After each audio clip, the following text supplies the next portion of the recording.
Findings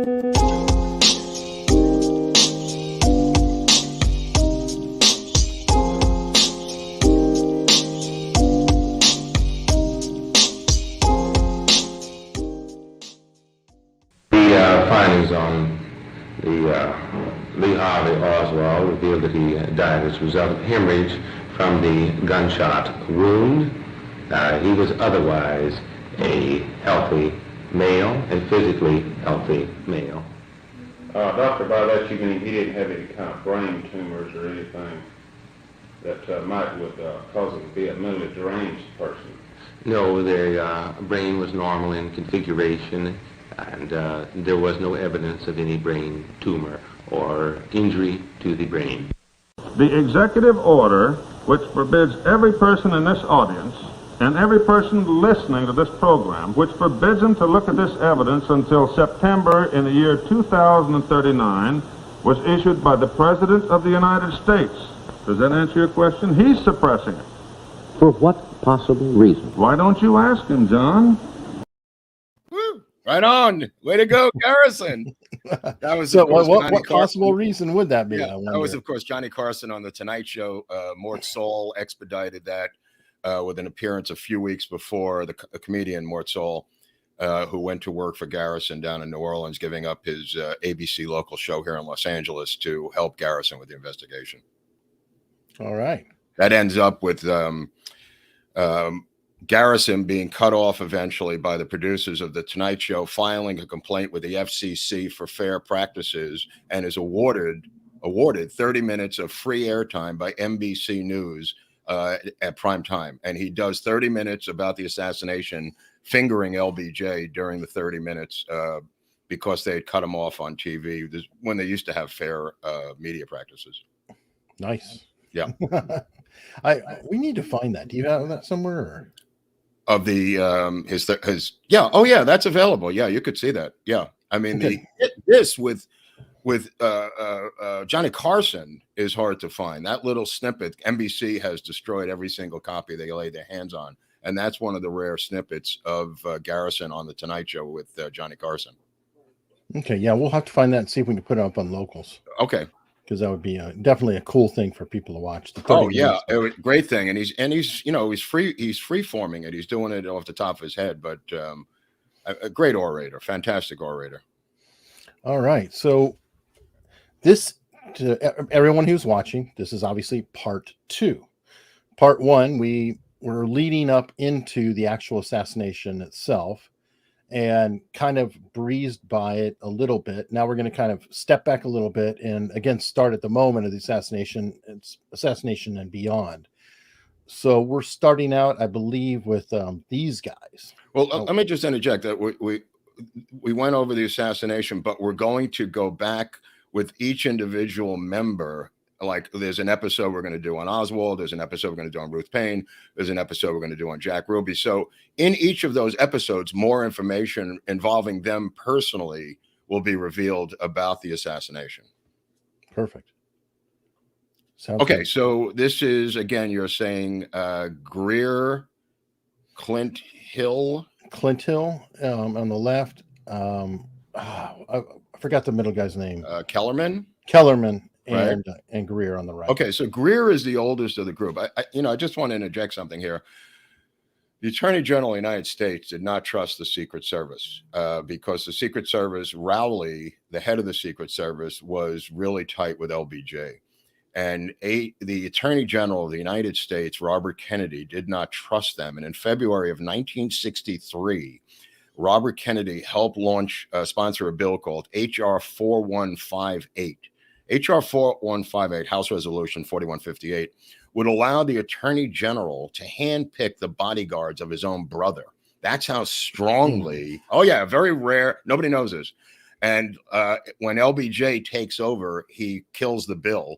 And Rowley says his main problem with the bill is that the Attorney General could remove the Secret Service and appoint people he trusted personally to guard the President of the United States. And that could not happen. So the bill was killed. But think about the timing now. February 1963, the Attorney General of the United States controls the FBI, but Bobby Kennedy wanted to use U.S. Marshals that he could trust personally personally to guard his brother.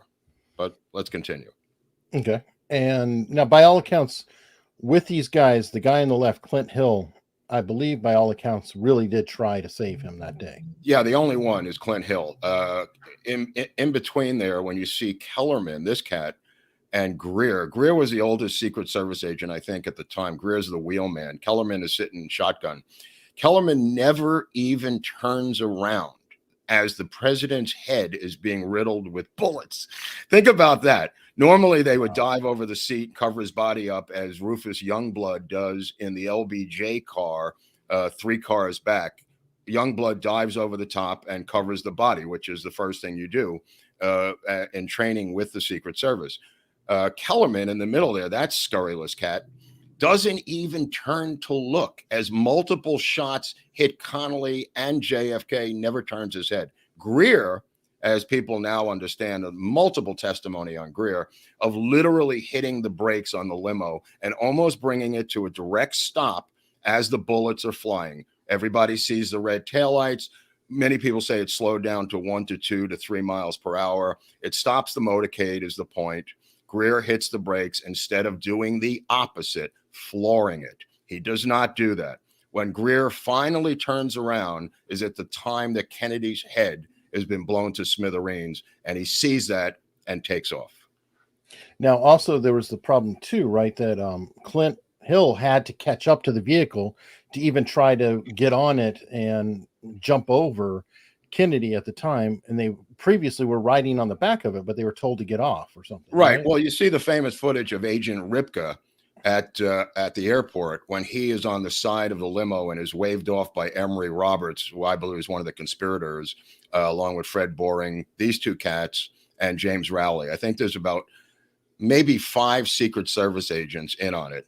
These 2 guys here, Jackie's lead agent. Yeah, he was not in on it, Clint Hill, and he runs to get up on the limo to push her back down, and she's got Kennedy's brains in her hand or part of his skull, and he does his job. These other 2 scallywags, I think, ran on it.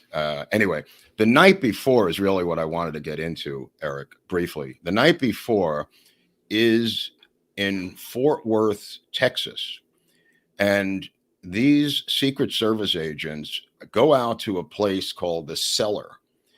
First, they go to the press club, and there's a lot of guys at the press club. This is in Fort Worth. There's a place called the Cellar.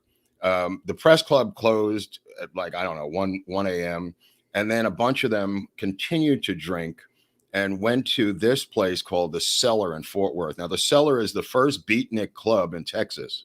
And this is 1963. There's no liquor license. They actually have rock bands playing and waitresses who serve in their panties with little pasties on their nipples. If I could be more specific, I would try, but that's one of the attractions of the Cellar. The Cellar attracts a bohemian crowd, and they have no liquor license, but Pat Kirkwood, who's the owner of the Cellar, is a friend. There he is right there, an anti-Castro gun runner, a guy who's a friend of Jack Ruby's.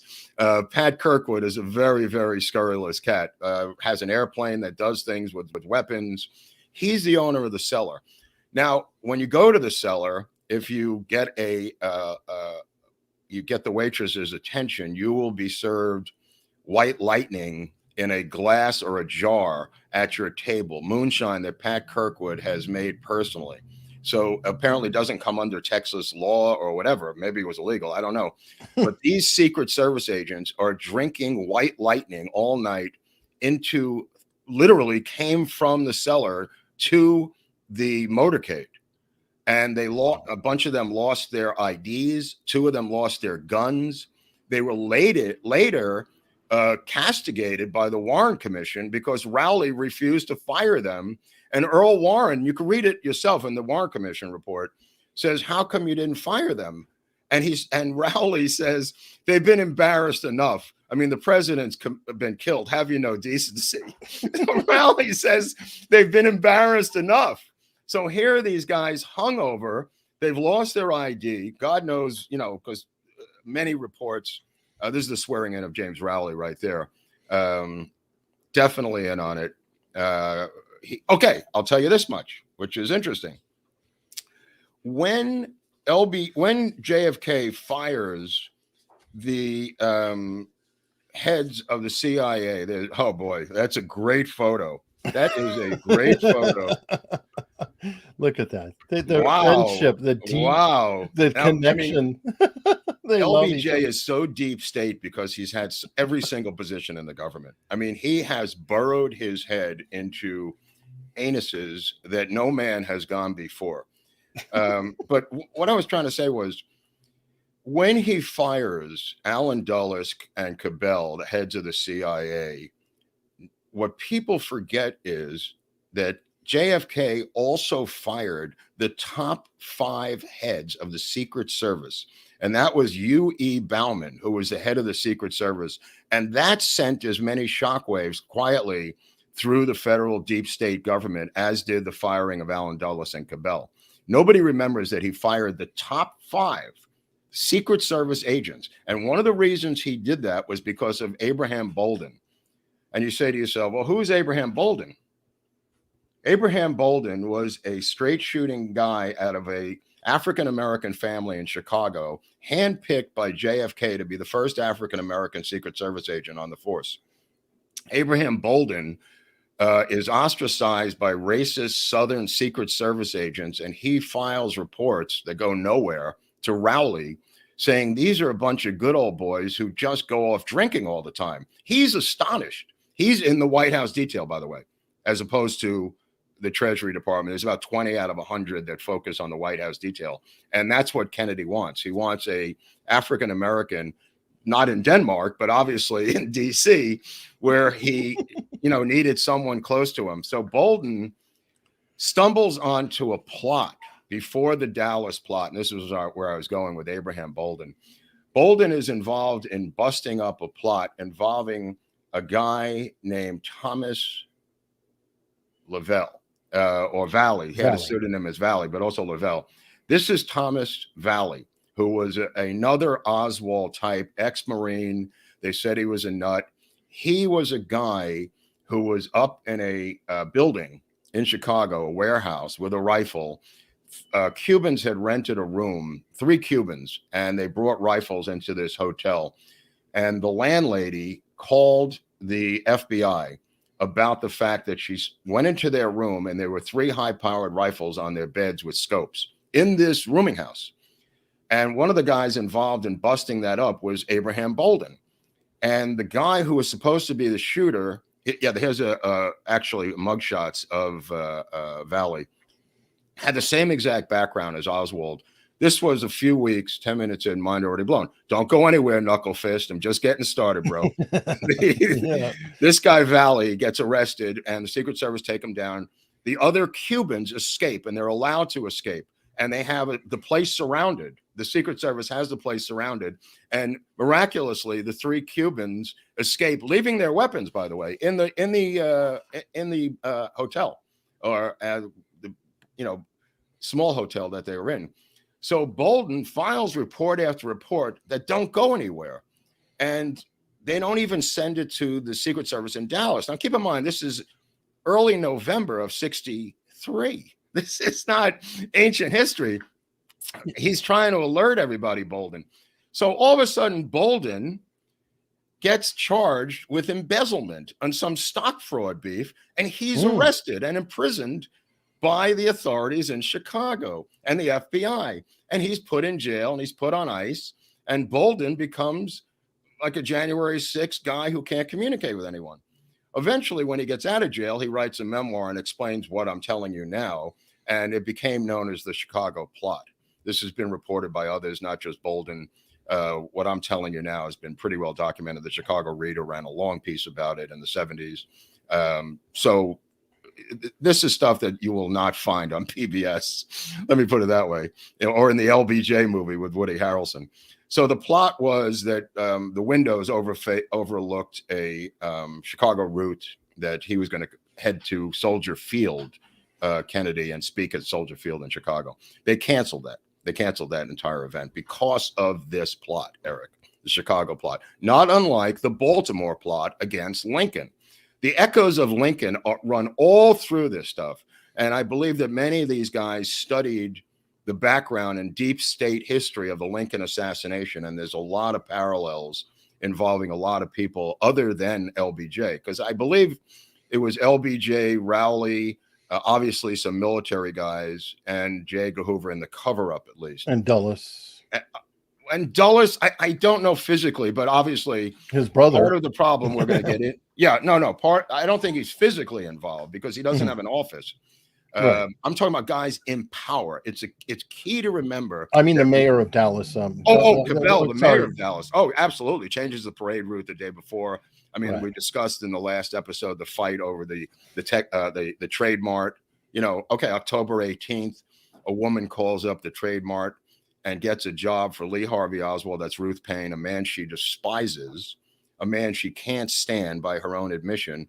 For some reason, she calls up to get him a job at the Trade Mart on October 18th. Nobody ever did that for me. I started dialing to get me a job. And then when he's in October 18th, the Trade Mart becomes obvious as to where the events are going to happen. And Cabell changes the parade route. And there's a lot of history there. But I just want to get back to one other guy, which is in the Daltex building on the second floor.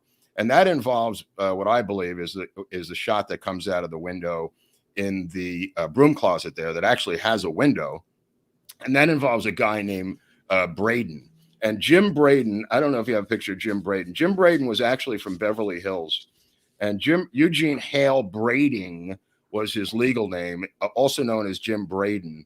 He met at the Cabiana Motel the night before with Jack Ruby. And Brading was an acolyte of H.L. Hunt. And Brading is physically arrested moments after the assassination in the Daltex building. And I think many of us believe he was a spotter for the shooter on the second floor for the bullet that hits Kennedy in the right shoulder that only goes in a half an inch. That was a straight shot on a flat trajectory that comes literally out of that flat window there on the second floor. Brading is arrested and brought into police headquarters, by the way. And he says that day that he was meeting with H.L. Hunt, one of Kennedy's arch nemesis, and also one of the funders, obviously, of LBJ, and one of we believe with Murchison and the others, the big Texas oil money that wanted to get rid of Kennedy. But Brading is an interesting guy, and I'll tell you why. When RFK is killed in L.A. in 1968, the police pick up Brading, and he lives in Beverly Hills. He's the only man who's at both assassinations. Really? And, oh, yeah. Questioned by LAPD, my friend. Lived on Doheny, was a member of the Beverly Hills Golf Club, and was a mob money runner, basically. He was a bagman for the mob. So his name will come up again. Oh, yeah. We're going to hear more about him. Anyway. So can we get back to the night before? Oh, yeah. Go back to the night before, because that's where we were, inside the cellar. These guys are sitting there. They're blind drunk. And let me just back up a second. They left Fort Worth firemen at the door in the hotel to guard JFK so they could go out drinking. Now, you remember in the Lincoln case, what happens to Parker? Parker goes out drinking. He leaves the guarding of Lincoln, the same exact bullshit, and goes out drinking. So these guys go out to the cellar. They've already been at the press club and in Fort Worth. Bill Moyers was there testifying. They saw them there drinking. There's a lot of testimony as them being in the press club. When they go to the cellar, which is Pat Kirkwood's subterranean dive there, they all of a sudden, while blind drunk, start to hear the voice of JFK. And they just freak the fuck out. They hear JFK in the cellar coming over the microphone from the stage. And they just go, what the hell? And they freak. And it turns out that it's a comedian impersonating JFK. And who is that comedian, Eric? Who do you think it is? I have a guess. Okay, let me tell you who it is. That comedian doing the impersonation that night was a guy who worked at a local radio station, and his name was George Carlin. That one? That one. And I know this personally because I talked to Carlin about it 3 years before he passed away when we became close friends. And Carlin told me about that. He was working at a local radio station. That's when he was doing his hippy dippy weatherman routine and was doing impersonations. Yeah, that was about the time of when he had a partner with Burns. Crazy. You still with us there, the audience? You still with us? Thank you, Matt. Thank you, Matt. I agree. Well, we're telling them now, brother. We're telling them now. They're coming fast. Right. A lot of this stuff, I mean, I've done a lot of research, obviously, but, you know, the mini series that I wrote on LBJ, which is yet to be bought, which I doubt will ever be bought, but we're going to post it on Locals, right, Eric? We've got the first one there. First and episode the is on treatment. Locals. The first script, the 2 hours of LBJ. Oh, and I got to put the follow-up. I'm going to put the follow-up after this. You know? Okay. All right. So we're in the cellar. These guys lose their guns. They show up the next day for the motorcade. And if you've ever been hungover on moonshine, let me tell you something. It happened to me. And what happened is I remember waking up in the same spot I started drinking in a guy's house and on the floor. And I said, what happened? They said, you had 1 or 2 and that was it. You were gone. And no memory, complete blackout. I dusted myself off. I got up. It was Billy. The guy's name was Billy Hoagland, and he made a cider every year. This is up in Windham, New York. Billy Hoagland cider. But I also drank some moonshine in other places with cats from North Carolina who made some White Lightning. Yeah, they call it peach brandy in the South. Yeah. The regional chain. It's in a jelly jar, you know? Yeah, it was in a jelly jar. It was in a mason jelly jar. Jars. Never again. Never did it again. It scared the hell out of me. But anyway, so they show up, and these guys are thanks, Crow Stuff. These guys are you know, in the motorcade. We see Ripka. We see what happens with Agent Ripka, how he's waved off the motorcade by Emory Roberts like a psycho. And again, of course, they're not on the back where there's handles and footsteps. There's photos of them in Miami when JFK is in Miami, all over that freaking limo. Same car. And this LBJ style of always saying who's dead said something is one of the stories that they said, oh, JFK told us not to be on the car. Yeah, I was going to say, you okay, can we go over that? You were telling me about that JFK and his cronies all had a routine of saying, oh, such and such told me to... LBJ and his cronies, not JFK and his cronies. Oh, LBJ and his cronies. Yes, yeah, they had a style of lying, some kind of a Texas style, where they would say, somebody told me to do that. And even if it was themselves, the other guy would say, no, that guy told me to do it. And it would go around in a circle jerk, and nobody would ever figure it out. Or they would blame a dead guy. That was another thing. So they would blame JFK or someone they knew would not squawk about a secret thing. Because they blamed JFK, if I recall, for the Secret Service not being on the car. That's what I'm saying. Right. Yeah, the claim was that they were in the way of the view or something. Right. And the motorcycles were pushed all the way back. And we know that we have the testimony of the Dallas Motorcycle Police who were shocked by the people doing this. And it was not JFK himself. It was Secret Service guys, Emory Roberts and Fred Boring, Kellerman and Greer. Those were the guys shooing off the motorcycles. I mean, all of these guys are pushed back from the motorcade, not in other cities. Alec Baldwin learned from the best, right? Blame the victim. Alec Baldwin learned from the best. Blame the victim. Yeah, well, it's a typical thing. But they also blame RFK. In other words, when he finally gets a little bit ahead of the curve, when he finally gets on the plane, Air Force One, after the killing, he calls RFK and says, I want to get sworn in. And RFK goes, you're already president. What do you have to get sworn in for? And he says, well, I want to make it legit. Can you send me a copy of the document of the swearing in? And RFK says, all right, I'll have Katzenbach, the assistant AG, send you a copy for what it's worth. Later on, LBJ will insist that RFK demanded that he take the oath of office on that freaking plane. And this is what he does his whole life. I mean, that's why RFK called him a pathological liar. That's why he was called Bullshit Johnson, shortened to Bull Johnson, even when he was a teacher in Texas and then later a congressman. It was called Lying Lyndon. I mean, there's a bunch of different things, but he's clearly a pathological liar. But it's lying with a structure is what I was getting at, Eric. Mm-hmm. Oh, yeah, it's a good purpose because by the time you go around to everybody, well, they've already moved on to something else. And it's like the whole routine of, no, that didn't happen. No, that didn't happen. No, that didn't happen. And then you go catch them in a corner. Oh, that's old. Anyway. Right.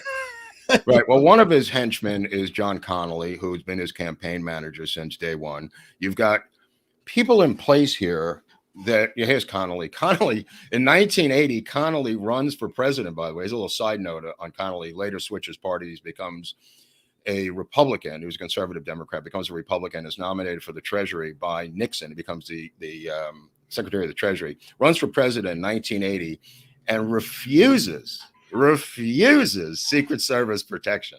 Now that tells you something. He said, "I'll hire my own people," and that's a great statement by Connally. Yeah, you think? Oh man. Okay, so the bullets start flying. This guy Braden gets arrested afterwards. He's linked to H.L. Hunt. He's in town from Beverly Hills. Whatever the conspiracy is, we'll get into that individually with each guy, where they were in later episodes. We'll get into Ruby. We'll get into who was, Mac Wallace up in the building, and then the big Indian Morales and those characters. But for our thing here, for the cover-up by LBJ, I've argued with Oliver Stone about this for years. Most historians, good or bad, non-conspiracy, believe that LBJ was involved in the cover-up for the good of the country. Even completely anti-conspiracy people believe that LBJ was involved. What's that? Had to at least know. No, not had to know. It's not what they're saying. That he covered up the crime for the good of the country. In other words, he created the Warren Commission. Everything was a snow job for good intentions because of the Cold War. That's the main. Michael Beschloss, all the mainstream historians will at least grant that. What I have been saying is that he has the means, motives, and opportunity, and it's a right of ascension, political assassination in Texas. He's lured to Texas by him and Connally. There's plenty of breadcrumbs and dots that could be laid out ad infinitum back to LBJ's door. The fact that he has the heart attack, the fact that the front page of the Dallas Morning paper by Nixon, LBJ to be dropped from ticket in '64 by JFK. In her memoir, Evelyn Lincoln says the last thing JFK told her before he went to Dallas, which, by the way, he fought tooth and nail not to go, was, "I'm going to get rid of LBJ in '64 on the ticket." And that was the last thing he said to Lincoln, Evelyn Lincoln. And he said, "I'll probably use Senator Stewart Symington out of Missouri at that point, or Sanford out of North Carolina." But what happens is, before he even goes, he's already saying this. And there's also incredible testimony by the Smathers, the famous straight up senator from Florida, Smathers, who talked to Kennedy about going to Dallas, and the seating arrangement that we talked about last week or 2 weeks ago, the seating arrangement in the death car, how they fought in the hotel in Fort Worth over the seating of Connally. Okay. Right. In this document that I have, Smathers says that JFK told him he wants LBJ wants Jackie to sit with him in his car. And I'm going, dear God, this is beyond even the lowest man on the earth. And of course, he wants Ralph Yarborough to sit in the front seat where Connally was forced to sit.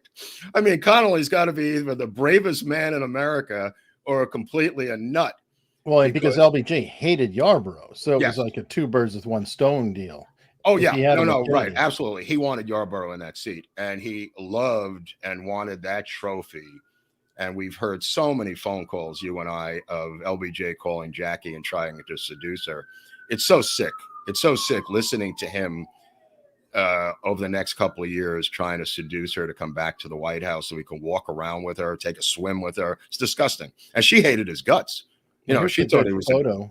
What's that? Here's a good photo leading into it.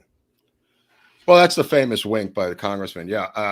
Obviously bizarre, obviously insane. You've got a woman who's got complete shock here on the right, covered with blood. Let me just back up because this will come later. We're not at that point in the story yet aboard the plane. So just back up from that for 1 second, because we'll get to the plane. The plane is fascinating. We're in Parkland Hospital. Everybody races to Parkland Hospital. Limousine is covered with blood. Limousine has a bullet hole right through the front windshield. Numerous witnesses see the bullet hole through the front windshield. Numerous witnesses, nurses, police testify, bullet hole through the front windshield, right? And that's the bullet that hits Kennedy right in the throat. Doesn't penetrate out the back, goes right into his throat, and that's what the doctors at Parkland see, the front entrance wound. That's the front shot, straight up, coming from the grassy knoll. Obviously, either a 22 or a 32 is what they were saying, based on the size of the entrance wound, which was really neat. And I believe, as I professed before, that they were suppressors on these guns, reducing the velocity of the entrance wound because there is no exit wound on that. And it's a fairly close shot. So that lodges in the throat, never exits.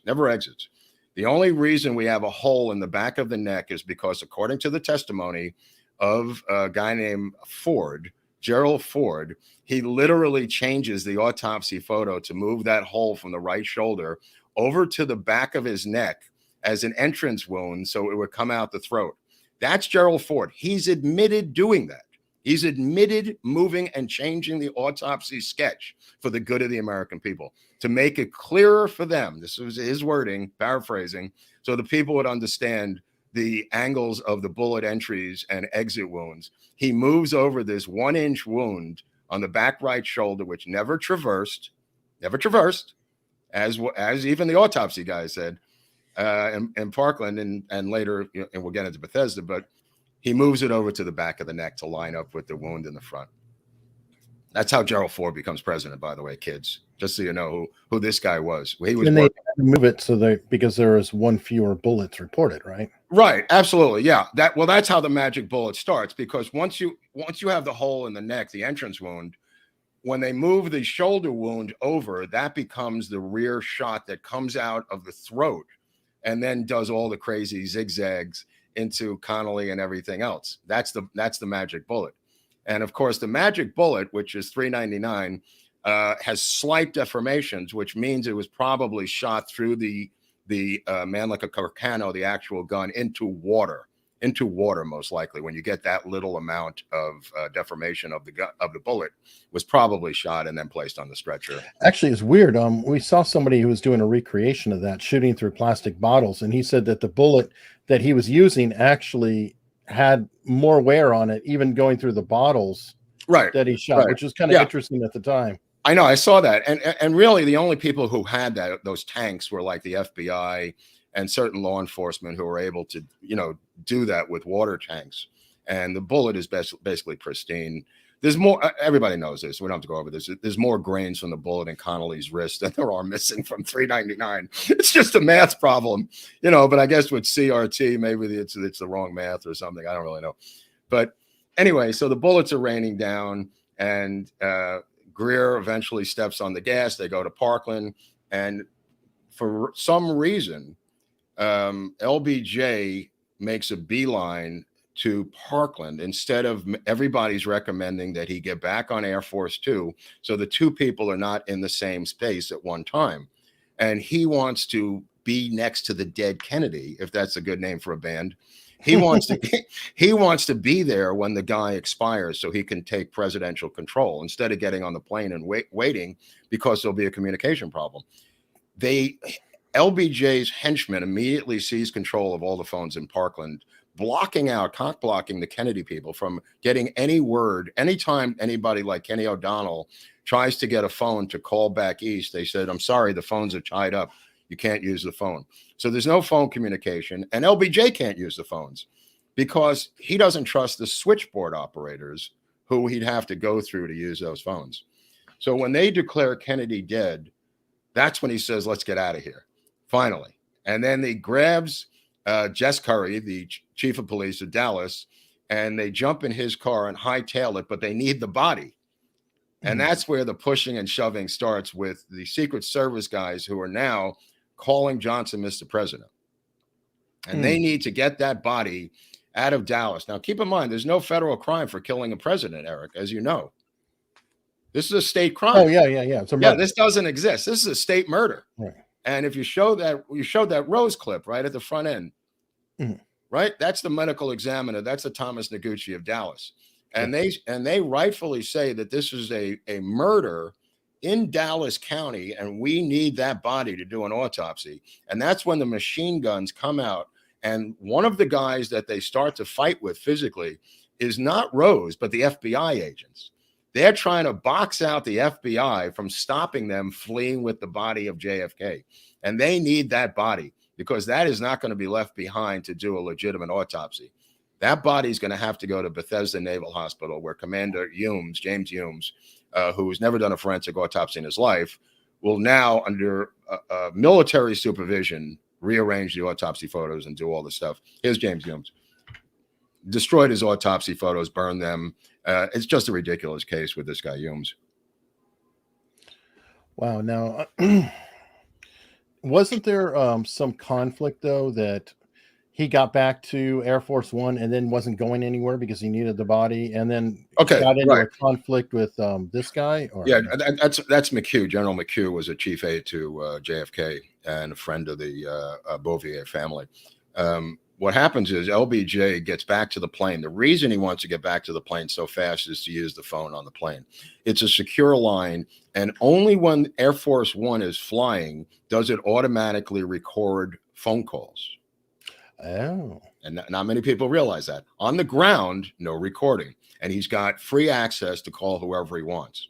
And instead of going on Air Force Two, which he could have done, he has his luggage transferred from, Air Force Two to Air Force One. He has a sandwich. He has one of his drinks. He begins to unwind because he's finally the most powerful man on the face of the earth. And he keeps saying there's a conspiracy. There's a conspiracy. The Russians are going to kill us all. And what he does is he takes off his shirt, takes off his jacket, and lays down on JFK's bed in the presidential stateroom. And he picks up the phone and starts calling his various henchmen. The first henchman he calls is a guy named Waddy Bullion. This is Waddy Bullion. This is the first man he calls after seeing the head of the president being blown off, right? And you say, well, why would he call Waddy Bullion? Waddy Bullion was his tax lawyer. And he tells Waddy Bullion, we have to sell my shares of Halliburton, which was then called Brown and Root, which are the two guys. Here's Waddy Bullion in the middle there. He calls Bullion and says, how's the market doing?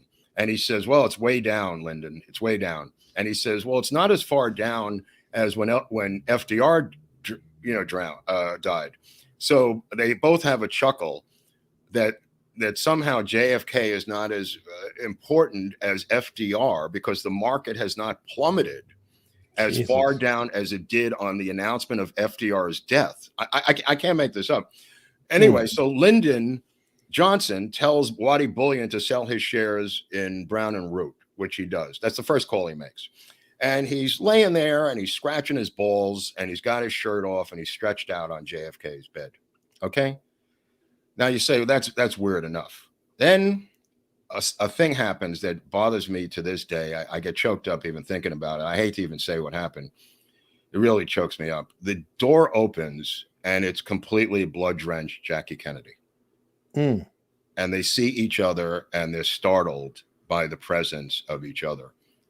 And LBJ grabs his shirt and jacket and tries to get dressed, apologizing as quickly as possible. And she says, I'm sorry. And she's in shock, obviously covered with blood. And she doesn't, all she wants to do is get in there. Yeah. Or not clean up, as the story goes. She said, let them see what they did to my husband, the famous quote. Because when LBJ leaves, he comes back with his wife, with Lady Bird, and they bring in a white dress for her to wear for the swearing in. And she doesn't know what's going on. And she says, I want to wear these clothes. I want them to see what they did to my husband, and refuses to put on the white dress that LBJ and his wife picked out for her. An astounding moment. And this is in her memoirs too. Yeah. Oh yeah. All this stuff is pretty well documented at this point. So JFK, she goes into the stateroom. LBJ comes out and he moves up to the front of the plane. Meanwhile, all these guys, the Kennedy guys, Kenny O'Donnell and the Irish Mafia guys, are all in the back of the plane with the coffin, Eric, right? And they think that they don't even know that LBJ is on the plane because this is Air Force One. They believe, and he came in on Air Force Two, that he's gone. They thought he flew to Washington, which is the protocol in an emergency. Now, keep in mind, the entire cabinet is flying over the South Pacific at this time. They've been removed from Washington. There's nobody left in the cabinet. One man is left, and that man is in the Situation Room, and we're going to get to him in a couple of seconds. That man was Commander Oliver Hallett of Office of Naval Intelligence. In a couple of minutes, we'll get to him. But LBJ is in the front of the plane, and everybody's going, what are we doing here? The plane has no air conditioning. It's not because, when you're sitting on the ground and there's no air circulation. Sure.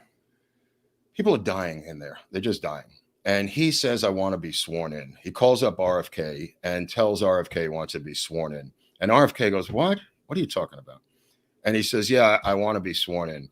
Now, this is really bizarre, but he tells them to bring in this Judge Hughes, who he knows from Texas, and she's miles away. Now they're waiting for this obscure local judge to show up to do an official swearing in of a man who's already legally the president of the United States. And everyone in the back of the plane is wondering what's going on here. Why is this plane? This is an hour and a half. Think about this. You've got the dead body. You've got the widow covered with blood. You've got his group. They're in complete shock. They're in the back of the plane. They don't know why they're taking off. So General McHugh, that picture you showed, if you could put that up there again of General McHugh, Brigadier General McHugh, he goes to the front of the plane, to the cockpit. I think his name was Stockton, was the pilot. And he goes, why the effing is this plane not taking off?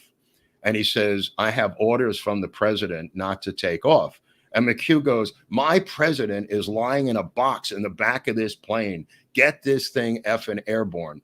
And Stockton says, I can't. The president told me not to fly the plane. And he goes, what are you talking about? And he says, Johnson. He goes, what about Johnson? He goes, he's on the plane. And McHugh goes, what? And he storms back to the stateroom to find Johnson. And he opens the door, that same stateroom, no Johnson. He opens the door to the bathroom, and there's Johnson on the toilet, sobbing and hysterical, according to McHugh's memoirs. And he says, snap out of it. What the hell is wrong with you? And he smacks him in the face.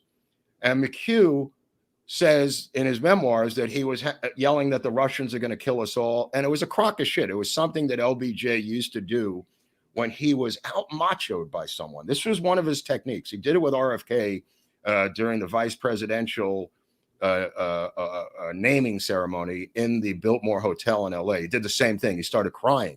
And it's an act. When he has a guy that he can't bully, he becomes like a crying little girl. And it's an act. It's a complete act. That's what he does with McHugh. And McHugh's a tough SOB. And McHugh grabs him by the lapels and says, snap out of it. And he leaves, goes back to the O'Donnell and back to the Irish Mafia guys and tells them what happened. And they're going, what? And so LBJ finally says, when the following event happens, the judge showing up and the swearing in happens, that's when he calls for Jackie Kennedy to come out of the stateroom and stand next to him, this woman who's in complete shock, by the way, covered with blood, for no reason to be in the official photo. And then he winks at the Congressman Albert, who is one of his henchmen from Texas. That's the famous wink by Congressman Albert, that good job doing that. One of the craziest things you've ever seen. I mean, here's a dead body of the president in the back of the plane. Here's his widow covered with blood. And Albert, who was picked up by Jess, the chief of police, and LBJ in the getaway car. He sees him on the road. And he goes, there's Congressman Albert. And he throws him in the back of the police car. And Jesse Parker puts on the siren, and LBJ tells him to turn off the goddamn siren. They're going to kill us all. What are you, an idiot? And for some reason, the chief of police will not leave the side of LBJ from the second this happens. And everyone said, shouldn't you be investigating the murder? You're the chief of police of Dallas. And he will not leave. And he pushes his way, and right in back of LBJ is chief of police Jess Parker from Dallas. And he's pushing his way into the photo. That, in fact, I think that's his chin underneath there with the glasses, which you'll see in more famous photos. But the point of the matter is, the chief of police never bothers to even investigate the crime in real time. Doesn't go back to the crime scene. Doesn't do anything. By the way, if you look at LBJ, he's smiling. Body language. Yeah, he has a Duchenne grin, meaning a legitimate smile. You'll see his eyes are crinkling. Yep. As well as the congressman. Those are genuine smiles. It is not, those are happy people there. And the little guy down at the bottom. Yeah, the little guy down at the bottom is Jack Valente, who becomes head of the Motion Picture Association of Hollywood. And this is Sarah Hughes, the woman swearing him in, the judge. who he tried to get a federal nomination for under JFK, and they said no way. She was just a local judge out of Austin or Dallas, I think. But she drove to get there, which was one of the reasons he held up the plane. And then after it was over, he said, "Okay, let's get airborne now," and celebrated with his cronies. I swear to God, in the front of the plane. It's inexplicable what he was doing, but he knew that he was untouchable at this point. And he changes, his whole persona changes in front of everyone. And he begins to call up Kenny O'Donnell and these other guys, asking them if they'll work with him in the new administration. And these guys are going, "Please, sir, this is not the time to discuss this." And he will not stop discussing it with them. And they just go, "Look, we can't even talk to you. We've just had our friend's head blown off. You know, a guy we've known for 25 years. What's that chief's name again? Jess Parker? Jesse Curry? Jesse Curry. I'm sorry, not Parker. Jesse Curry. Yeah, there's a shot of him. There's obviously Valente. That's LBJ's wife there.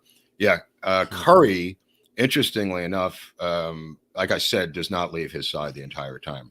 He drives the getaway car from Parkland at high speed with LBJ in there. When any Secret Service guy could have done, he has absolutely no authority dealing with LBJ. No legal authority. The Secret Service is there. Rufus Youngblood is in back of him, the personal Secret Service agent of LBJ. And Curry is there to do his bidding to now cover up the crime, which we're going to get into. All right. Now we're going to get into this, because when this plane becomes airborne, I'm sorry this is going really fast for people. You may have to watch this. Okay. Watch it a couple times. We'll get the views. Thank you. Yeah, I'm sorry if it's going really fast, but there's a lot of facts here. I want to get in on this. The plane gets airborne, and as it gets airborne, the first call that comes over the PA is from this guy, Commander Oliver Hallett. And if you could find a photo of Commander Oliver Hallett, I think you'll begin to understand what's going on here. Because Oliver Hallett is the only guy left in the Situation Room in D.C. And Oliver Hallett calls up the plane. This is as it gets airborne, right? And he says, quote, no conspiracy, announces Oswald's been arrested. Says it 3 times. No conspiracy exists moments after the plane is airborne, after the swearing in. This allows LBJ to drop all the conspiracy BS that's being propagated by him himself and start to begin. There's Oliver Hallett. Now you say, what's so interesting about Oliver Hallett, Eric? It's like the skipper. Right. Looks like the skipper on McHale's Navy, right? But he's not. Oliver Hallett was an ONI operative, one of the heads of the ONI, Office of Naval Intelligence. And Oliver Hallett was stationed just 2 years before, or maybe even a year before this event, in the U.S. Embassy in Moscow. And when a guy comes in who denounces his citizenship and throws his passport at him, he gets into a fight with that guy. And that guy's name was Lee Harvey Oswald. And Oliver Hallett said, "You son of a bitch," and begins to go at Oswald and is separated by the ambassador, the U.S. ambassador in the Moscow embassy when he denounces his U.S. citizenship and throws his passport, which many people believe was a false flag event, staged event that Oswald was doing for the Soviets. But this is the guy, Oliver Hallett, who somehow gets from the Moscow embassy, U.S. embassy, to the Situation Room to announce that Oswald has been apprehended.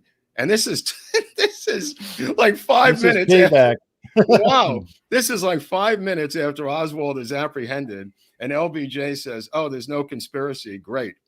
And when they get back to Washington on the plane, when they land, RFK runs on, blows past LBJ to embrace Jackie, and rightfully so, that they're completely tragically shredded by the events. But the first guy to greet LBJ is James Rowley, the head of the Secret Service, who never leaves his side for the next number of weeks, right?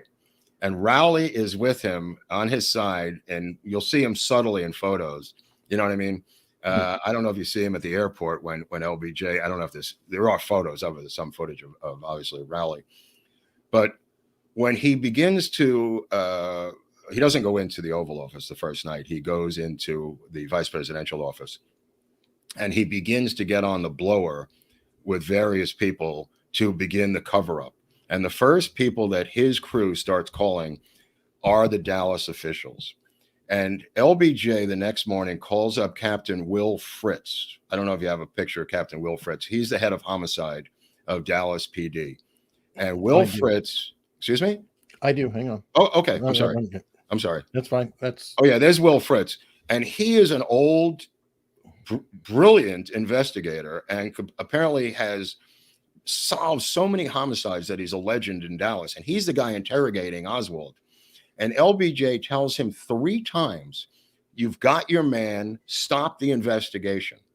3 times he tells him on the phone. Now, here's LBJ, the president of the United States, telling this guy to stop the investigation. What's it to LBJ? What does he care? What does he care? What this guy's doing with Oswald? Oswald could have told him all kinds of sidebar crap, during the interrogation. Could have told him a lot of stuff. Okay. Then Cliff Carter, one of the henchmen of LBJ, he calls up Wagoner Carr, who is the attorney general of the state. Connolly calls Wagoner Carr. The governor calls Wagoner Carr, the attorney general of the state of Texas, and tells, is this Wagoner Carr? Yes. Okay. He gets a call from Connolly. You got your man. There's no conspiracy. Stop the investigation. Okay. Cliff Carter calls up DA Wade, the district attorney of Dallas. This is all simultaneous. This is all that night and into the next morning.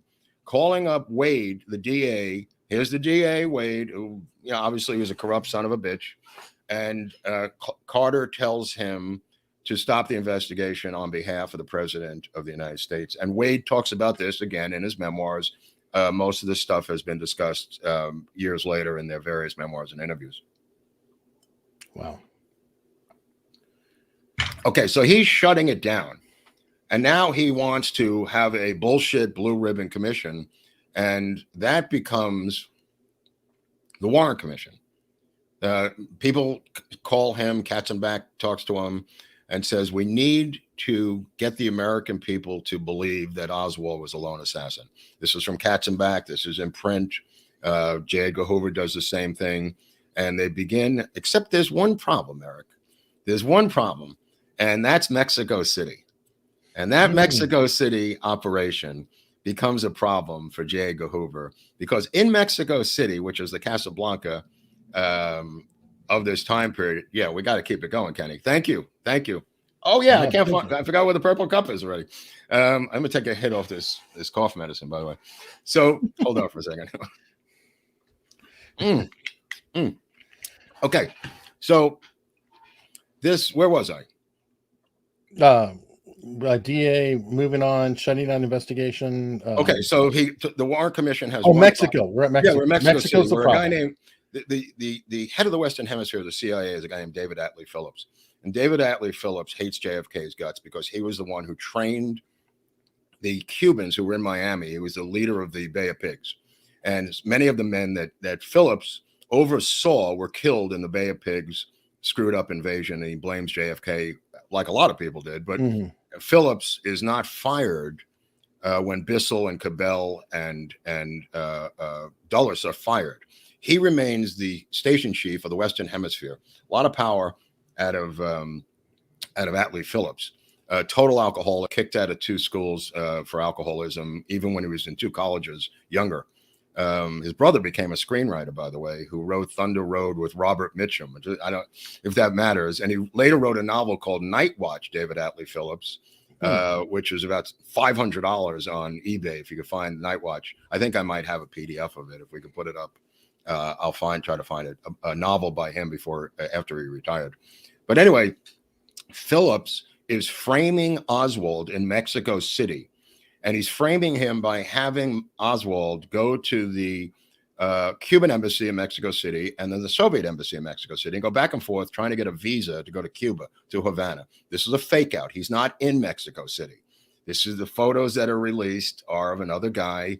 The audio of the man calling as Oswald is not Oswald. This has been revealed, and this whole setup is done September 18th, way before the assassination.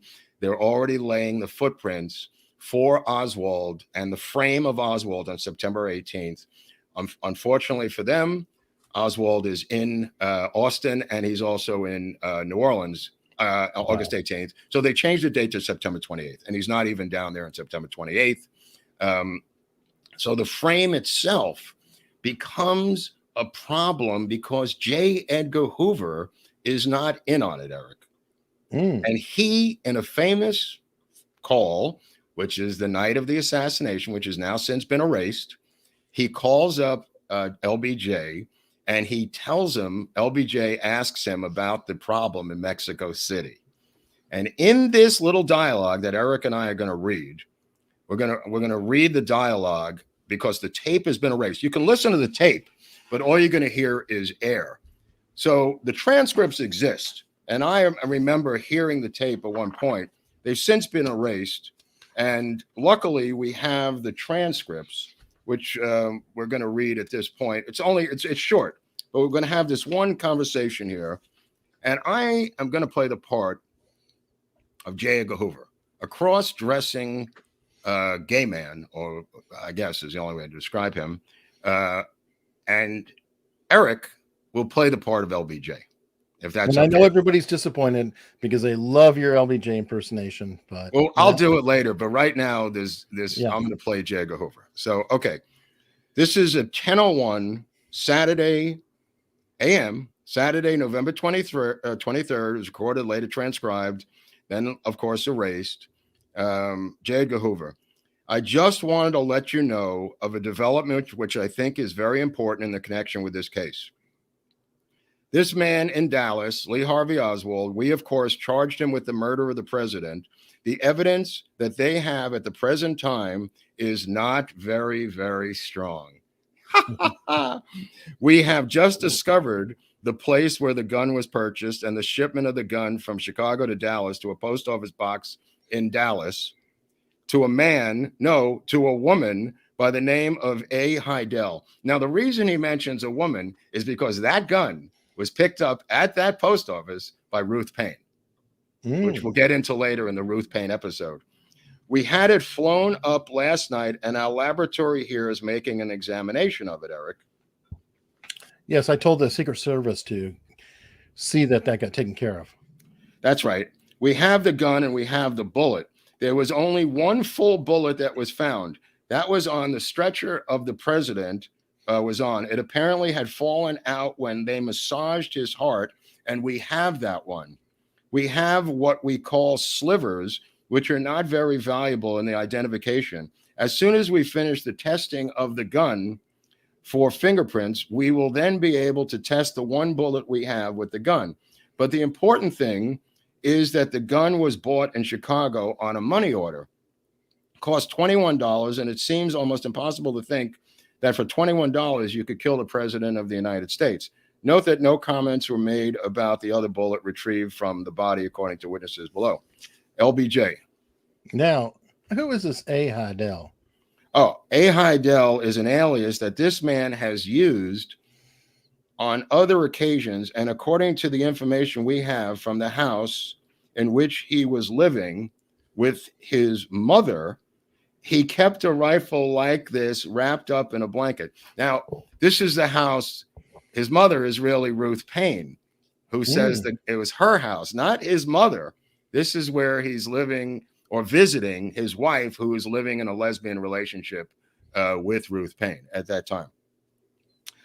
On the morning that this incident occurred down there yesterday, the man who drove him to the building where they work, the building from where the shots came, said that he had a package wrapped up in paper. Now, this is Wesley Buell Frazier, who drove Oswald to work with him at the Texas School Book Depository. Wesley Buell Frazier, who's going to have his own episode, was arrested and charged with the killing of the president of the United States. He was the only man, other than Oswald, charged with the actual murder of the president. He was lie detected twice by Dallas PD. They found a British Enfield rifle and ammunition in his house, and they scared him to death. He was 21 years old, with the electric chair in Texas, saying he was going to go to the electric chair. And they got him to flip to do their bidding because Wesley Buell Frazier's mother, who was there that morning, gave the FBI a report that LBJ, that Oswald had indeed no package, no curtain rods, no gun. He just had a sandwich in a little lunch bag that he put into his pocket. That's from the mother of Wesley Buell Frazier. And you can read that document from the FBI. And that's why the FBI was a problem from the Secret Service. They did legitimate investigation and took down actual statements spreading out around Dallas, Eric. But to finish up, but the important thing at the time is that the location of the purchase of the gun by a money order, apparently to the Klein Gun Company in Chicago, we were able to establish that last night. Have you established any more about the visit to the Soviet embassy in Mexico in September? Okay, so here is the key. How does LBJ know about this, right? Mm-hmm. No, that's one angle that's very confusing. For this reason, we have up here in D.C., the tape and the photograph of the man who was at the Soviet embassy using Oswald's name. Now, using Oswald's name, that statement by J. Edgar Hoover indicates a conspiracy right there. Any man in September 18th, September 28th, using his name to go into the embassy, nobody knows who this guy is, right? Mm-hmm. That picture and the tape do not correspond to this man's voice or to his appearance. In other words, the photographs that are now famous showing the guy that they photographed coming out of the embassy obviously is not Oswald. The CIA station chief, David Atlee Phillips, sent those photos to J. Edgar Hoover, clearly indicating they were framing Oswald. We do have a copy of a letter which was written by Oswald to the Soviet embassy here in Washington, inquiring as well as complaining about the harassment of his wife and the questioning of his wife by the FBI. Let me just interject here. That letter was typed, not written by hand, by Ruth Payne, not written, typed by Ruth Payne in that house on the typewriter in that house and sent to her by mail by her. Okay. Now, of course, that letter information, we process all mail that goes to the Soviet embassy. It's a very secret operation. No mail is delivered to the embassy without being examined and opened by us so that we know what they receive. The case as it stands now isn't strong enough to be able to get a conviction. There it is, my friend. There it is. Soviet. Now, if we can identify this man who was at the Soviet embassy in Mexico City, this man, Oswald, has still denied everything. He doesn't know anything about anything, but the gun thing, of course, is a definite trend. And with that lays the seeds of the conspiracy to frame Lee Harvey Oswald in Mexico City. And this is uncovered by the House Assassinations Committee in the 70s when they open up. Thank you, South Texas gal. Oh, yeah. Unbreaded South Texas girl with a beautiful cat. Thank you. This part of the plot, if you could take apart the plot in a million different Achilles heels, but nothing takes apart the plot than having the head of the FBI saying this is not Lee Harvey Oswald in September down in Mexico City trying to get a visa. What they were attempting to do was frame Oswald, frame Cuba, frame the Soviet Union for the murder of JFK. But when LBJ becomes president, he doesn't need this plot any longer. He is now the most powerful man on the face of the earth. And because of that, he calls off the dogs. And you begin to see the unraveling of the conspiracy concept that the Soviets were involved, that Castro was involved. He doesn't want any part of this. What he wants is, and he's already done it, he's stopped Dallas. He's stopped law enforcement in Texas. He drove a stake. That's why the assassination had to be done in Texas. He couldn't control Illinois. He couldn't control the plot in Miami that happened the same year. He couldn't control Chicago. But goddamn, he can control Texas. And in April of that year, when him and Connolly go to JFK into coming back in the fall, that opened the door to the bloodthirsty killing in Dallas that happened on November 22nd. That was him and Connolly beginning to trap JFK into the plot. This could not be done in another state. This had to be done in the state of Texas. And these guys, let me tell you something. These guys like Will Fritz, forget about Curry. Curry's obviously the lapdog. I mean, he's like, you know, many big city chiefs of police who are appointed, but not Will Fritz. And Wade would later become a corrupt DA, but Wade wanted that scalp. He wanted the electric chair for Lee Harvey Oswald. He wanted to send him down to Texas to the electric chair and have him fry. He wanted that recognition. And so did Carl Wagoner, the attorney general. But when you have the governor wounded, okay, you say, let's take a look at Connolly's outfit, right? Because that's evidence. That's evidence in the case. Where do the bullets enter? Where do they leave? Oh, that's right. That's right, Eric. You forgot about that. Cliff Carter shows up at the hospital, his top underling, and says, give me Connolly's clothing. So they go, what? He goes, yeah, on the orders of the president of the United States. He gets the clothing. Connolly's still in the hospital, right? Under machine gun guard. And the machine gun guard is to stop Connolly from talking to the media or saying something stupid. And what does Cliff Carter do? Takes the suit, the shirt, and brings it to the dry cleaners and has it dry cleaned. And all of that stuff unravels, all the blood, everything's gone from Connolly's clothing. And just one of the incredible minute details that these guys thought of to cover up every little miniature aspect. Now, let's go back to the car. The car is the crime scene. When it's at Parkland, they put the top on it. People begin to see the bullet hole through the windshield. The place, it's inside is blood. The Secret Service, Boring and Emery Roberts, order nurses to go get buckets of water and soap and water and clean the inside of the limo. And the nurses go to get the buckets of water. This is unbelievable. This is moments after they wheeled in the president of the United States. But the nurses come out and they don't have enough time to do the bidding of the Secret Service. So the Secret Service seals up the vehicle and doesn't let anybody look inside. They surround the crime scene, right? Secret Service drives, and I think it's either Roberts or Boring or one of the minor guys, drives the limousine to the plane, puts it on the plane, takes it back to D.C. The next day, that plane is first flown to Cincinnati, which is the Ford Motor Company's windshield division, where the windshield is taken out and replaced. It's then flown to Dearborn, where the entire interior and car is redone inside and out. This is the actual crime scene. There's no reason to move that car. That car could have been examined for months by investigators. Sure. The next freaking day, that windshield has got to go. And that is in the White House garage. Only one man has the authority to do any of this stuff. One man. All of this stuff can only be done by one man. And because that one man is now president of the United States and the lead suspect of his murder, all of these machine and wheels start turning. And anytime any of his underlings are questioned, whether it's Cliff Carter or any of them, they simply say, the president's going to have to call you, which he does.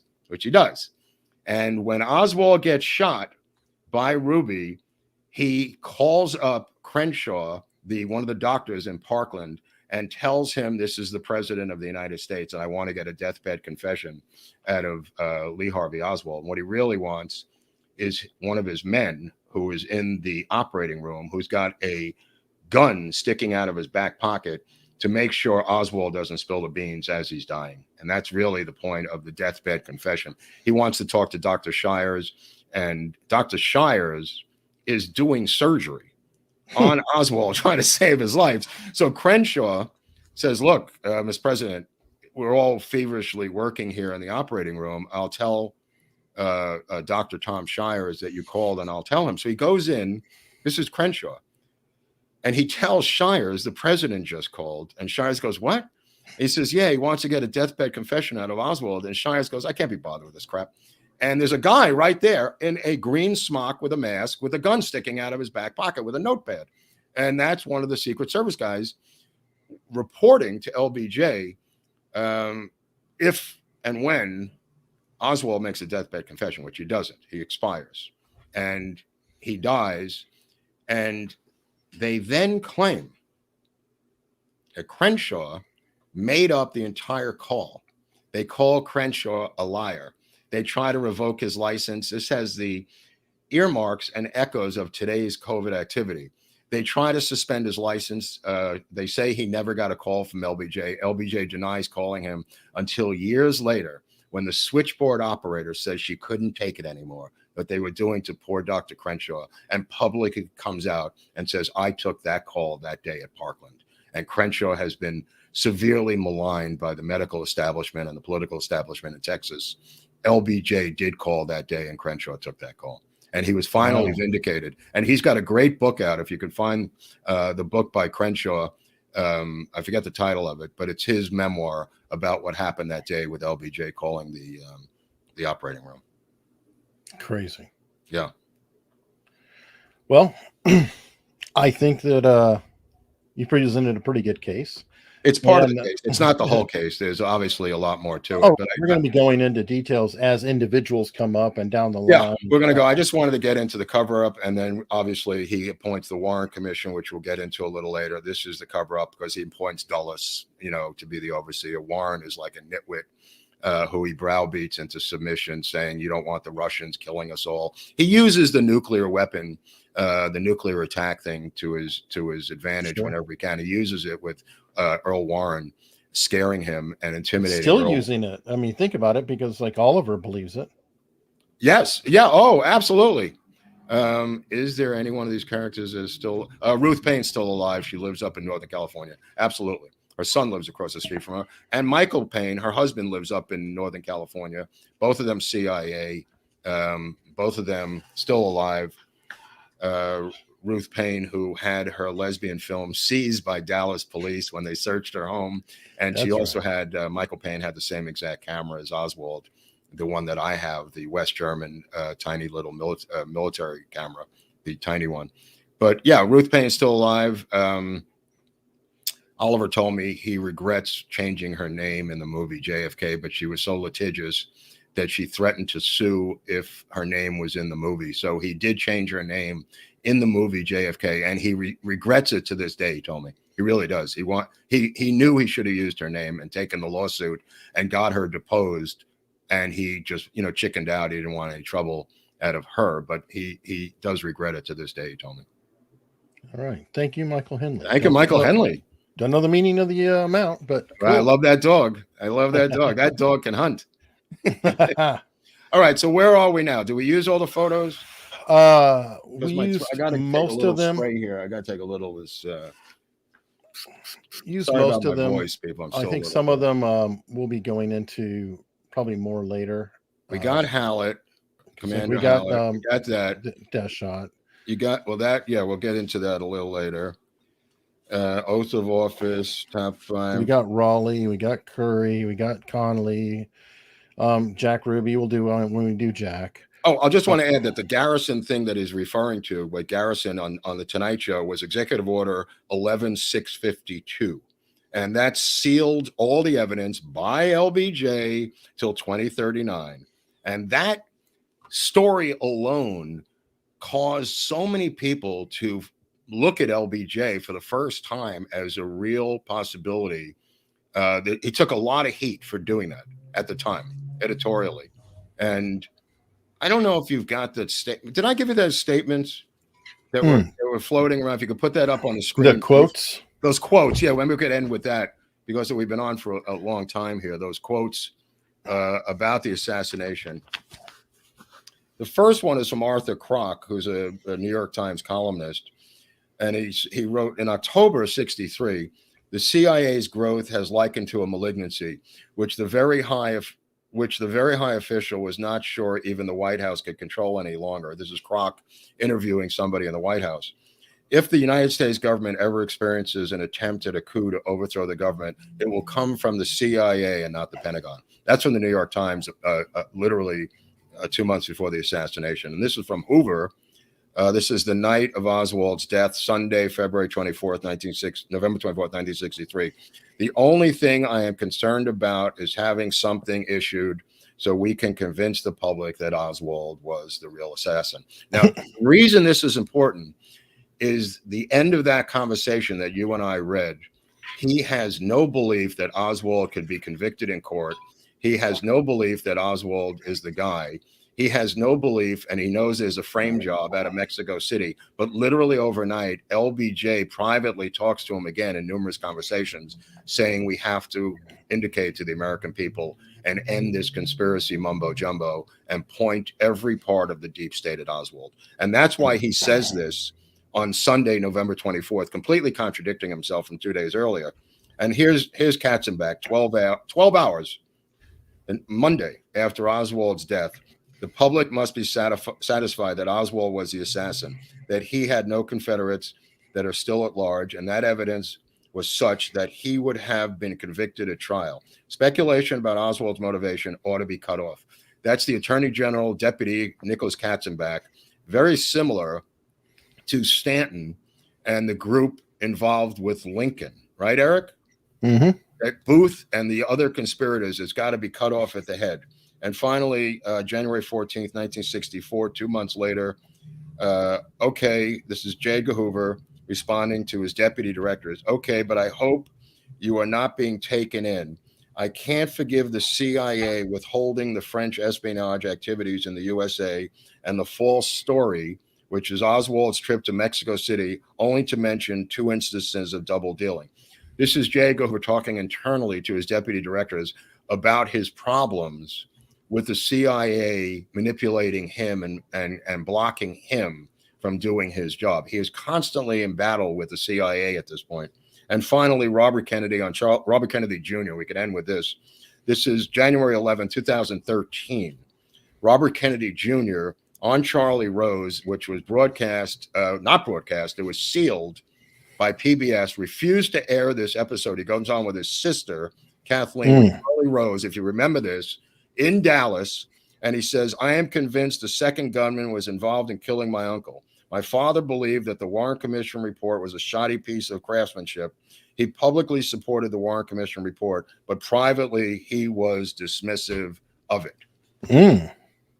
And then his father, this is days before he's killed in Los Angeles, his father, to a crowd at San Fernando Valley State College here in Los Angeles, finally says the famous quote, I now fully realize that only the powers of the presidency will reveal the secrets of my brother's death. And he is shot 2 days later and killed at the Ambassador Hotel in Los Angeles, California. Well, on that happy note, which is going to be coming up in an upcoming episode, not immediately. Right. But the LBJ stuff, as everybody can see, there's a lot here, and there's a lot to go over. It's a bit of work to go through. So, in the do people meantime, subscribe to this, or do we have to keep talking into outer space? Are there? I don't know. There's a button. There's a button, folks. Hit do the people button. Subscribe to our channel, or everybody's just going, this is the so. greatest channel I've ever seen? And I appreciate the accolades. I mean, they're wonderful. But I'm wondering if people can subscribe or they could share it. I'm not as smart about YouTube or how this works. I'm really just a journalist who's gone off the rails. But you know how this system works. I really don't. I understand how PayPal and Venmo, that seems to be able to buy me more books and coffee and cough syrup, which I love. And by the way, we have been getting donations coming in there. Yes. I really appreciate it. I really appreciate it. The donations are great on PayPal and Venmo. Also, you can follow me at Lord Buckley if you haven't already on Twitter, which is a lot of fun. And Eric, has somehow developed a line of swag that is really good. I bought a bunch of the stuff the other day: sweatshirts, T-shirts, America's Untold Stories, and coffee mugs. And what else is down there, Eric? Coffee mugs, hats, sweaters, like a hoodie. It's colder weather. Right. Bags, tote bags, glasses. I want that mason jar glass to come in. You love that mason jar. Because then you have like a Diet Coke in it or something, and then it'll, it's a nice black background with the logo on it. And I just think it looks cool. A lot of people have demanded a purple cup, Eric. I mean, what is the status of the demands of the people? I can't find a drop shipper, and I'm not going to do it myself. That's the truth. We'd have to mail out every purple cup. Right. If we bought it, we'd have to buy it in quantity, and then we'd have to be shipping them out. And how about having the Chinese do it? Can they, I know they have supply line problems, but can we get the Chinese to mail out? I need the Chinese labor to do it. That's for sure. But I don't know. But most of all, folks, locals. Mark's putting a bunch of stuff up Oh, there. yeah, He put I some put a rare lot books of up stuff. there. Yeah, I put up And- some free rare books the other day, PDFs. They're all And out of those are print. free, by the way. I Yeah. mean, that's in the free part. So we don't just sit there and hide everything behind the paywall. No. There's I a want lot of people. free. Look, man, I want people to know this. I'm not going to be around forever, and I'm not taking this shit to the grave. You know, whatever I've learned, I'm passing on. That's why I'm doing this goddamn show. The whole series is about stuff that I've uncovered after, 30 years of research, reading between the lines, trying to get projects made, being cockblocked by Hollywood. And finally, I said, I'm just going to bring it directly to the American people without any of these gatekeepers any longer. That was the idea behind America's Untold Stories. Some of them are personal, and others are projects that I've been trying to get made to no avail in Hollywood, going up and ending up in federal court with the CIA, with the recruit, with Spyglass. Get the Chinese to do it. Yeah, get the America's Chinese Untold Stories. We're not doing Scandinavia yet. I'll tell you that much. If we go international, right, we may have to do a sideshow. I know right? he keeps donating though. I mean, if he keeps it up, These people in pay for our Denmark trip love the to show. Denmark. I don't know. We're huge in I'm telling you. Denmark. I'd like to Yeah, go good. over there at some point. Maybe they'll give us a parade in Copenhagen. There you go. Who knows what the support is like over there overseas? We know one person in Denmark.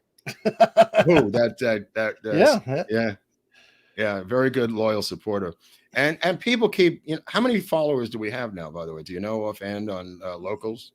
Locals are like 4,500 people. Oh, wow. Oh, I didn't know. I had no Yeah. idea. I had no idea. Wow, that's a lot of people. And we're going to do the thing with Viva and Barnes. I was just sick last week. I'm sorry. We could have done the 4-man Texas death match with Viva and Barnes, but I couldn't get out of bed, so I apologize for that. But we will reschedule that. It's a free fall, anything goes, no rules. If you've seen them, there's a couple out there. Check them out. There's a couple out there with me and Viva and Barnes, and here we go. I'm packing my bags right now. No kidding. Got to get over to Denmark. Are you kidding me? I've had a lot of good fun. And well, not right now though. I think no, I got to stay here. But I'll tell you this: I got off a train in Copenhagen, and there was a huge fishbowl. This is a side story. Huge fishbowl. Here, I sub local. Oh, thank you, RR. There was a huge fishbowl on the desk of the information desk. Huge fishbowl, clear fishbowl, and in the fishbowl were filled to the brim were condoms at the train station, right?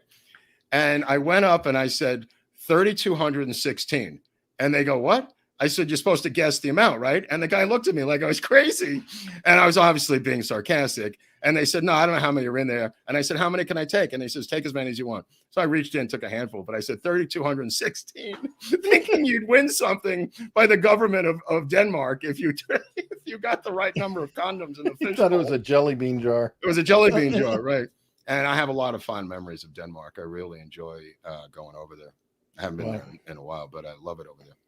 Well, sounds amazing, folks. What do we got coming up, Eric? What do we got? Baldwin on Friday. We're going to talk about the Vanity Fair article and the Vanity Fair article and go through that. Yeah, and it's kind of a wrap up because it looks like there's not going to be a lot probably for a while. So we'll open for questions if we have time, things like that. Q&A. And, any good documentaries of any street? Yeah, I mean Oliver Stone's new docuseries that just came out. I mean the 4-hour one version is coming out, but the 2-hour version on Showtime now. Yeah, is on Showtime now. I mean Oliver, well in the weeds on this new stuff, especially the autopsy of Bethesda, which we have to get into. We haven't even touched the autopsy in Bethesda, and I just want to add one thing about the autopsy in Bethesda, if I can. General Curtis bombs away LeMay. If you have one photo left, Eric, in your arsenal, give me the one photo of Curtis LeMay. The arch nemesis and the Joint Chiefs of Staff of the Bay of Pigs is Curtis LeMay.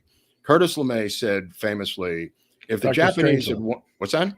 He was featuring Dr. Strangelove, right? That's right. That's the character in Dr. Strangelove. Curtis bombs away LeMay said if the Japanese had won the war, he would have been tried and executed as a war criminal for the firebombing of Tokyo. Mad dog killer, totally crazed lunatic. He disappears the day of the assassination, supposing in a lodge up in Wisconsin, fishing in late November. Okay, maybe he was ice fishing, right? So I don't know what was going on, but he hates Kennedy's guts. Okay. This is newly revealed. The reason I'm mentioning this from Oliver Stone's new documentary. In that documentary, in Bethesda, in the autopsy room, one of the doctors said, what is going on with this cigar smoke? Can somebody please go over to the gallery and deal with this? And an orderly, goes over to the gallery, and sure enough, there is the most arch enemy of JFK, General Curtis Bombs Away LeMay, smoking a giant cigar almost in a celebratory fashion. And the orderly said, "Sir, the doctors asked me, can you please refrain from smoking in the autopsy room?" And the guy blows a giant smoke cloud in the orderly's face without saying anything. And that was his answer. And the orderly goes back to work on the body of JFK. And that's recently revealed in the Oliver Stone documentary. Nobody knew that he was at the autopsy, and obviously celebrating what happened. And we'll get into that later. I think we've done about an hour and a half today. It was roughly. Yeah, we've got David is going live at 7 o'clock. Oh yeah, so I definitely want to catch David, who's an international hero now. I mean, what a job! No, I'm serious. I mean, what's going on up there is breathtakingly evil, and he's in the belly of the beast right now. Become the Abby Hoffman of Canada. An upcoming episode, by the way. As Barnes said, he doesn't even know who Abby Hoffman is, but we'll teach him. We'll teach him in the Abby Hoffman episode, which is upcoming, by the way. A movie project that I try to get made with Oliver. So yeah, I got to go back to bed. All right, till next time. I'm fine. I just have a sore throat. Hit subscribe and like on your way out. Seriously, if you haven't. Yeah, subscribe and tell others. I mean, just stop random people on the street, strangers wearing masks. Who cares? What do you care? Life is short. Tell them to check out America's Untold Stories, because I think for the bang for your buck, and I don't know what anybody's paying for any of this stuff, it's not bad. It's not bad entertainment. I mean, I've been in the entertainment business, for many, many years. This can't be that bad, concerning with CNN and looking what else is out there. I mean, I'm giving you some sort of dots to connect, right, Eric? We got the dots. We just don't connect them. We don't connect them. Till next time, folks. Thank you so much.